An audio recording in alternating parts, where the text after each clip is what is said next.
안녕하세요. 오늘은 10월 27일 수요일 아침입니다. 하나님 말씀으로 오늘 또 시작하겠습니다. 오늘 말씀은 출애굽기 38장 21절에서 31절까지 말씀입니다. 제가 읽겠습니다. 성막 곧 증거막을 위하여 레위 사람이 쓴 재료의 물목은 제사장 아론의 아들 이다말이 모세의 명령대로 계산하였으며 유다 지파 훌의 손자요 우리의 아들인 브살렐은 여호와께서 모세에게 명령하신 모든 것을 만들었고 단 지파 아사막의 아들 오홀리압이 그와 함께 하였으니 오홀리압은 재능이 있어서 조각하며 또 청색, 자색, 홍색 실과 가는 배실로 수놓은 자더라. 성소 건축 비용으로 들인 금은 성소의 세겔로 29달란트와 730세겔이며 개수된 회중이 들인 은은 성소의 세겔로 100달란트와 1775세겔이니 개수된 자가 20세 이상으로 60만 3550명인 즉 성소의 세겔로 각 사람에게 은 한 배가 곧 한 반 세겔씩이라. 은 100달란트로 성소의 받침과 휘장문의 기둥 받침을 모두 100개를 부어 만들었으니 각 받침마다 한 달란트씩 모두 100달란트요. 1775세겔로 기둥 갈고리를 만들고 기둥 머리를 싸고 기둥 가름대를 만들었으며 드린 놋은 70달란트와 2400세겔이라. 이것으로 회막문 기둥 받침과 놋 제단과 놋 그물과 제단의 모든 기구를 만들었으며 뜰 주위의 기둥 받침과 그 휘장문의 기둥 받침이며 성막의 모든 말뚝과 뜰 주위의 모든 말뚝을 만들었더라. 아멘. 오늘 말씀은 이 성막을 짓는 데 있어서 드린 금과 은과 그리고 놋의 양에 대한 이야기가 주로 쓰여져 있습니다. 금은 여기 말씀해 보니까 29달란트와 730세겔, 즉 그것을 우리가 보통 쓰는 킬로그램으로 환산하면 약 1kg가 조금 넘습니다. 그리고 은은 100달란트와 1775세겔, 이건 3.4kg 정도가 됩니다. 그리고 놋은 70달란트와 2400세겔, 이건 2.4kg 정도 되죠. 이 세 가지를 다 합치면 거의 6.8kg, 거의 7kg 가까이 되는 엄청난 양의 금과 은과 놋이 사용됐다는 겁니다. 근데 이것들을 다 어디서 왔냐? 사람들이 바치는 겁니다. 사람들이 자발적으로 자원하는 마음으로 그들이 가지고 있는 금을, 그들이 가지고 있던 은을, 그들이 가지고 있던 놋을 하나님께 드려서 하나님의 성막을 짓는데 재료로, 물목으로 사용되게 하였다는 사실입니다. 이렇게 귀한 것을 바친 사람들이 있습니다. 그리고 그 바쳐진 것을 받아가지고 그것을 잘 계수하고 적재적소에 나누어주고 효율적으로 관리한 사람들이 있죠. 오늘 말씀을 보니까 제사장 아론의 아들 이다말과 레위 사람들, 이 레위 사람과 이 이다말이 제사장 그룹이죠. 이들이 그 사람들이 충성스럽게 바친 그 금과 은과 놋을 적재적소에 나눠서 꼭 필요하게 사용할 수 있도록 했다라는 사실입니다. 그러니까 바치는 사람도 중요합니다. 그렇게 헌신되고 충성한 사람들이 있죠. 그리고 바쳐진 그 재물을 그것을 함부로 쓰지 않고 투명하게 그리고 꼭 필요한 곳에 효율적으로 쓰는 사람들도 필요하다는 사실입니다. 더불어서 오늘 말씀에 등장하는 브살렐과 오홀리압이 있습니다. 이들은 그들에게 주어진 하나님이 주신 재능, 달란트를 가지고 성막을 건축하는데 쓰여졌던 사람들입니다. 모든 것을 만들고 또 조각하고 또 실을 만들어서 그것으로 천을 만들고 하는 이 모든 일들 또한 이 브살렐과 오홀리압 그리고 그와 같은 재능이 있는 사람들, 그들을 통해서 이루어질 때 성막은 온전한 모습으로 세워져 가고 하나님이 원하시는 모습으로 만들어져 가는 겁니다.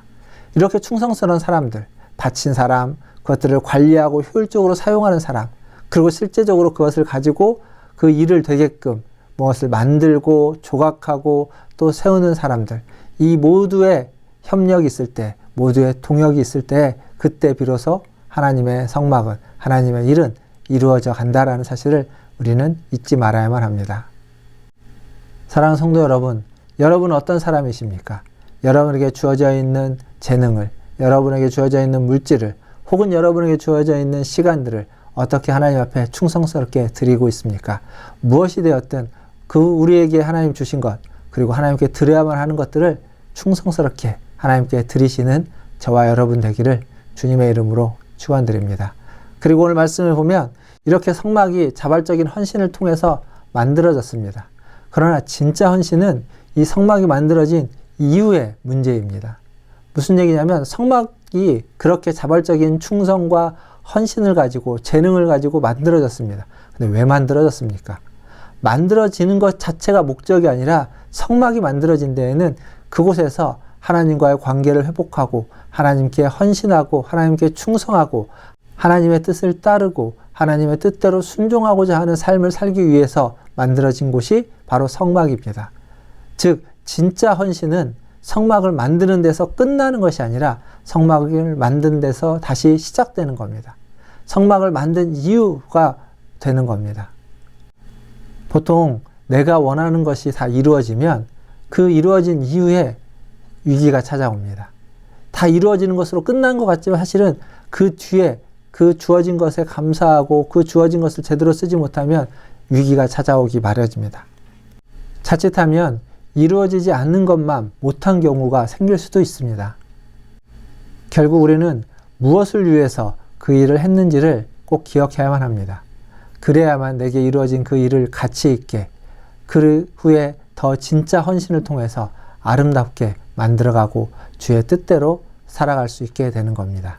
사랑하는 성도 여러분, 하나님의 일을 하는 건 축복입니다. 하나님의 일을 할 수 있는 건 은혜이고 영광입니다. 그 일을 감당할 때 더욱 충성하시기를 바라겠습니다. 그리고 그것이 이루어진 후에 그 뒤에 진짜 우리가 또 헌신해야만 하는 것들을 놓치지 않고 왜 그 일을 했는지를 항상 기억하면서 더 하나님의 뜻에 맞게 살아가시는 저와 여러분 되기를 주님의 이름으로 축원드립니다. 기도하겠습니다. 우리에게 생명을 주신 하나님 아버지 감사합니다. 매일매일 우리를 돌보시고 우리를 사랑하시고 또 우리에게 말씀하시고 우리와 함께하기를 원하시는 하나님 아버지 감사합니다. 오늘 또 주님의 말씀을 붙잡고 하루를 시작하며 나아갑니다. 주님 은혜 베풀어 주시옵소서. 이 성막이 지어지는 과정 속에 충성된 사람들이 있음을 봅니다. 자원하는 마음으로 물질을 들인 금과 은과 노을 들인 사람들, 그것을 잘 관리하고 효율적으로 사용될 수 있도록 분배한 사람들, 그리고 하나님 주신 재능과 달란트를 가지고 아버지 하나님 그것들을 사용하여서 성막을 만들고 세웠던 사람들, 하나님 그들의 모든 수고가 모여서 하나님의 일이 이루어지고 하나님의 성막이 만들어진 것처럼 하나님 우리의 모든 수고 또한 하나님의 일을 이루는데 사용되어지게 하여 주시고 우리 성도들의 기도 또한 그렇게 쓰여지게 하여 주시옵소서. 부족하지만 항상 기도하면서 모든 난관과 모든 어려움들을 이겨내고 극복해가는 우리 성도들 되게 하여 주시고 내 앞에 주어져 있는 아버지 하나님 그 어려움과 문제들을 믿음으로 이겨낼 뿐만 아니라 그 후에 이겨낸 후에도 하나님이 주신 은혜에 감사하며 하나님을 떠나지 않고 하나님을 붙잡고 하나님을 의지하며 살아가는 우리 성도들 되게 하여 주시옵소서. 하나님 또 기도합니다. 우리 문화천재교회 아버지 하나님 연로하신 어르신들, 아버지 하나님 또 우리 주일학교의 아이들, 학생들 주님 기억하여 주시고 하나님 각자에게 필요한 대로 때를 따라 돕는 은혜를 허락하여 주셔서 하나님의 은혜 아래서 하루하루를 살아가며 안전하고 아버지 하나님 축복된 삶을 살아갈 수 있도록 주님 도와주시옵소서. 교회에 나아갈 길을 인도하여 주시고 더욱 주님의 뜻에 맞는 교회로서 거듭날 수 있도록 주님 역사하여 주시옵소서. 모든 것을 주님께 의탁하며 우리 구주 예수님의 이름으로 감사하며 기도하옵나이다. 아멘. 사랑합니다. 축복합니다. 또 내일 아침에 뵙겠습니다. 샬롬.